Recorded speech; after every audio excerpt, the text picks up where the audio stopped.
English Gurukul परिवार का हिस्सा बनने के लिए और हमारे साथ अपनी इंग्लिश को इम्प्रूव करने के लिए चैनल को अभी सब्सक्राइब कीजिए। हेलो दोस्तों, स्वागत है आपका इंग्लिश गुरुकुल यूट्यूब चैनल पे। मैं हूं आपका होस्ट विनोद और आज हम डिस्कस करने वाले हैं लॉन्ग वॉक टू फ्रीडम इस चैप्टर के सारे क्वेश्चंस एंड आंसर्स। तो चलो शुरू करते हैं क्वेश्चन नंबर 1 से। Why did such a large number of international leaders attend the inauguration? What did it signify the Trump of? तो दोस्तों, ये जो क्वेश्चन है ये रिलेटेड है जो इनॉग्रेशन सेरेमनी हुई थी।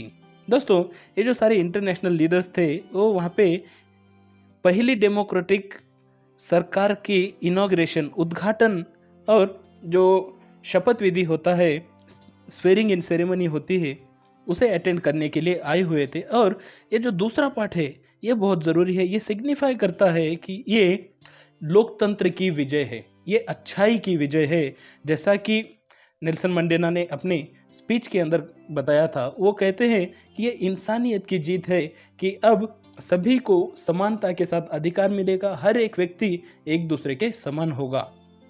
Question number 2, what does Mandela mean when he says he is simply the sum of all those African patriots who had gone before him? तो इसको पहले आप हिंदी में समझ लो, इसका मतलब क्या है। जब नेल्सन मंडेला ने कहा कि मैं मेरे पहले जितने भी स्वतंत्र सेनानी हो गए, मैं उन सब को मिलकर बना हुआ हूं, तो इसका मतलब ये हुआ कि मेरे पहले जितने भी लोगों ने काम किए थे वो वेस्ट नहीं गए।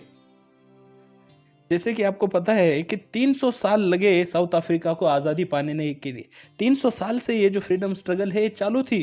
तो हो सकता है सबसे पहला व्यक्ति जो पैट्रियट था उसने कुछ काम किए, दूसरे व्यक्ति ने कुछ काम किए, लेकिन ये काम ज़ाया नहीं गया।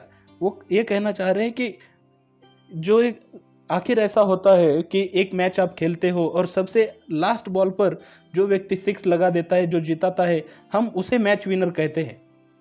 लेकिन ऐसा नहीं होता, राइट।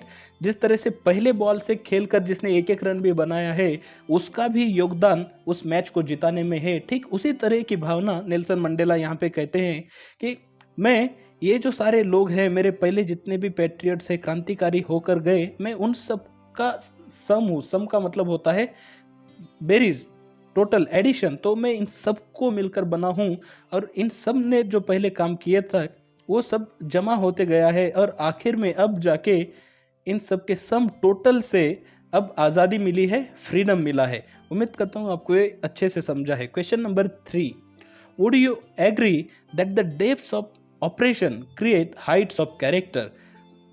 यस, मैं कंप्लीटली एग्री करता हूँ कि जितनी ज़्यादा डेप्थ ऑफ ऑपरेशन होगी, जितनी ज़्यादा अत्याचार अन्याय की गहराई होगी, उतना ही अच्छा कैरेक्टर निभर कर आएगा। और ये सिर्फ साउथ अफ्रीका में ही नहीं देखा गया है, बल्कि कई सारे देशों के अंदर ये देखा गया है। अगर आप अमेरिकन हिस्ट्री पढ़ोगे तो वहाँ पे भी मार्टिन लूथर किंग जैसे महान लोग, इंडिया में अगर आप देखोगे तो कई सारे महान, जैसे कि महात्मा गांधी है और ऐसे कई महान नेताओं के लोगों के नाम आप देख सकते हो। ये सारे लोग कैसे आए? जब उन्होंने देखा इतना ज़्यादा अत्याचार हो रहा है, इतना ज़्यादा अन्याय हो रहा है, तब जाके उनके कैरेक्टर के अंदर वो हाइट आई, तब जाके उनका व्यक्तित्व इतना ऊपर आया। क्योंकि अगर आपको इतने बड़े अत्याचार का सामना करना है तो आप सीधे साधे कैरेक्टर के साथ नहीं लड़ सकते। आपको उदाहरण के स्वरूप में ये बात बताता हूँ, कल को जाके हो सकता है आप IAS बनो, IPS बनो, तो इस तरह के क्वेश्चन आपको ज़रूर काम आएंगे। दोस्तों, आप हमेशा एक बात ऑब्जर्व करो आपकी ज़िंदगी में कि जितना बड़ा चैलेंज होता है उतने ही बड़े आप बनते हो। ये ठीक उसी तरह है कि एक क्रिकेट की मैच में अगर आपको एक छोटा सा टारगेट दे दिया जाए तो उससे जो प्लेयर है उसका आपको टैलेंट नहीं पता चलेगा, ना ही इस तरह की मैच खेल के किसी के अंदर टैलेंट में कोई बढ़ोतरी होगी। बस वो सिंपल चीज़ें खेलता रहेगा। लेकिन जब कोई बड़ा टारगेट मिलेगा कि 10 ओवर में 200 रन निकालने, तब जाके व्यक्ति अपने पूरे पोटेंशियल तक जाके अच्छा खेल खेलेगा और तब जाके वो एक महान प्लेयर बनेगा। ठीक उसी तरह से यहाँ पे भी है, जितना अत्याचार ज़्यादा होगा उतना ही आपका व्यक्तित्व भी ऊंचा होगा। How does Mandela illustrate this? Can you add your own example to this argument? Question number 4, how did Mandela's understanding of freedom change with age and experience? तो जैसे नेल्सन मंडेला छोटे थे तो उन्होंने देखा कि उन्हें पूरी तरह से आज़ादी थी। वो करे जब वो छोटे बच्चे थे तो वो बॉर्न फ्री थे, वो अपने जन्म से ही फ्रीडम के साथ जन्मे थे। जब वो गांव में अपनी ज़िंदगी बसर करते थे तो उन्हें हर एक चीज़ की आज़ादी थी।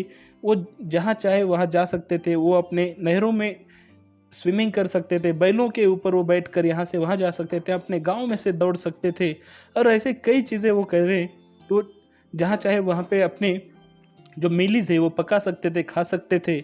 जब वो बड़े हुए, जब वो बॉयहुड में गए, जब वो स्टूडेंट एज में थे, तब उनके लिए आज़ादी के मायने ये थे कि मैं जो चाहूँ वो पढ़ सकूँ, मैं घर में रात से बाहर रह सकूं, ये खुद तक सीमित थे। लेकिन जब वो एक नौजवान के तौर पर बड़े हुए तब उन्होंने देखा कि वो फ्री नहीं है और ना ही उनकी बहन, उनका परिवार या फिर उनकी सोसाइटी या उनके तरह दिखने वाले लोग भी स्वतंत्र है, फ्री है। तब उनके लिए जो फ्रीडम है उसकी डेफिनेशन बदल गई और अब उनके लिए जो अपनी ज़िंदगी के पोटेंशियल पूरे कर पाने के लिए अधिकार है वो मिलना अब उनके लिए फ्रीडम हो गया। जैसे उनमें से एक हुआ कि अपनी कमाई कहाँ से कर सकूं, वो क्या काम करना चाहते हैं वो करने की उन्हें आज़ादी होना ये ज़रूरी है। वो जो पढ़ जिससे शादी करना चाहते हैं उससे शादी करने की आज़ादी होना, जो पढ़ना चाहते हैं उसकी आज़ादी होना, ये चीज़ें अब उन्हें ज़्यादा ज़रूरी लगने लगी। उसके कुछ सालों बाद जब वो और ज़्यादा बड़े हुए तब उन्होंने देखा कि अब आज़ादी का मायना और विस्तृत हो चुका था और अब समाज के लिए फ्रीडम वही अब उनके लिए फ्रीडम की डेफिनेशन बन गया था। Question number 5, how did Mandela's hunger for freedom change his life. अब यहाँ पे जैसे कि उन्होंने कहा था कि वो पहले एक डरे हुए से, सहमे हुए से नौजवान हुआ करते थे, लेकिन जब वो उनके अंदर फ्रीडम फॉर हंगर जगी, जब उनके अंदर आज़ादी के लिए भूख बढ़ी, तब वो एक बोल्ड व्यक्ति बन गए। अब वो अपने घर से उन्हें निकलकर दूर जाना पड़ा और एक साधु की तरह, वो कहते हैं एक मोंक की तरह जिंदगी बिताना उन्होंने शुरू कर दिया। साथ ही साथ वो जो कि एक अटॉर्नी थे और लॉ अबाइडिंग सिटीजन थे, जो कि नियमों का पालन करते थे, एक लॉयर थे, उनको क्रिमिनल बनना पड़ा अपनी आज़ादी की भूख को मिटाने के लिए, अपनी आज़ादी की चाहत को पूरा करने के लिए।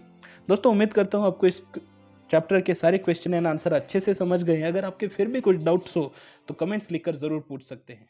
Thank you very much.